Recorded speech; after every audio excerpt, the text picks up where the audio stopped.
আশাবাদী ইনশাআল্লাহ। ঠিক আছে হুজুর, ওই যে এখন ওই আশরাফুল কি জানি নীরব নামের যে ছেলেটা কালকে দেখছি, ওটা তো ইনশাআল্লাহ সুস্থ হয়ে যাবে এখন হুজুর? কোনো জাদু টোনা আছে? আর যেগুলো জিন আছে ওগুলো সব ধ্বংস হয়ে গেছে সব হুজুর? আর তো দেখেন তো ওই হোতাটার ভিতরে যেই জায়গাতে ধরে আছে জিনগুলাকে 11টা 13টা, ওই জিন ওখানে একটা বড় একটা গোডাউন আছে জিনের। ওই যেখান থেকে আমি আরও 34টা আইনে মারছিলাম, 34টা 12টা মুসলমান হয়েছিল, পাইছিল হুজুর হোতাটা।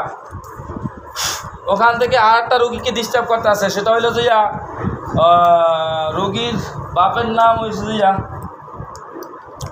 হুজুর একটু বসেন, আপনারা রেস্ট নেন, চারের ভিতরে বসে আছে হুজুররা, হুজুর বসেন ইনশাল্লাহ। এই বজলু মামার ছোটো ভাইয়ের নাম জানি কি?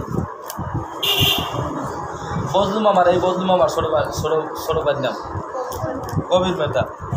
বাপের নাম কবির মের্দা, তার একটা ছেলে আছে, বড় ছেলে, তারও ডিস্টার্ব করতেছে বড় একটা খারাপ টাইম, পাইছেন হুজুর? কবির মের্দার ছেলে, ওর নাম কি বলতে পারেন? ছেলেটার নাম, বড়টার নাম, যেটা ডিস্টার্ব করে, যেটা ডিস্টার্ব করে। আচ্ছা, ওনার নাম তথ্য ইনশাল্লাহ নিয়ে ইনশাল্লাহ পরবর্তীতে আপনাদের ডাকা হইলে তখন ইনশাল্লাহ দেখবেন। ঠিক আছে হুজুর? আর কোনো সমস্যা আছে? কিছু লাগবে আপনাদের? কোনো খাবার লাগবে? বাচ্চা কাচ্চাদের জন্য কিছু নিয়ে যাইবেন? জি, জাযাকাল্লাহ খায়ের। আপনারা হাত পাতেন সবাই ইনশাল্লাহ।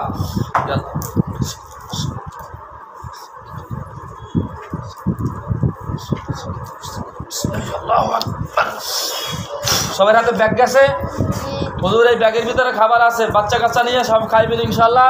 যদি বেশি হয় অপচয় করবেন না, রাইখে দেবেন, পরবর্তীতে খাবেন। আর যদি এরপরও বেশি হয় তাহলে ইনশাল্লাহ আর আশপাশে যারা মমিন জিন আছে তাদেরকে ইনশাল্লাহ দিয়ে দেবেন। আর যদি মমিন জিন না থাকে, বদ জিন যারা আছে, খারাপ আছে, ওদেরকে দেবেন আর দাওয়াত দেবেন দিনের, যে দেখ আমরা মুসলমান হয়েছি, দেখ হুজুর আমাকে খাবার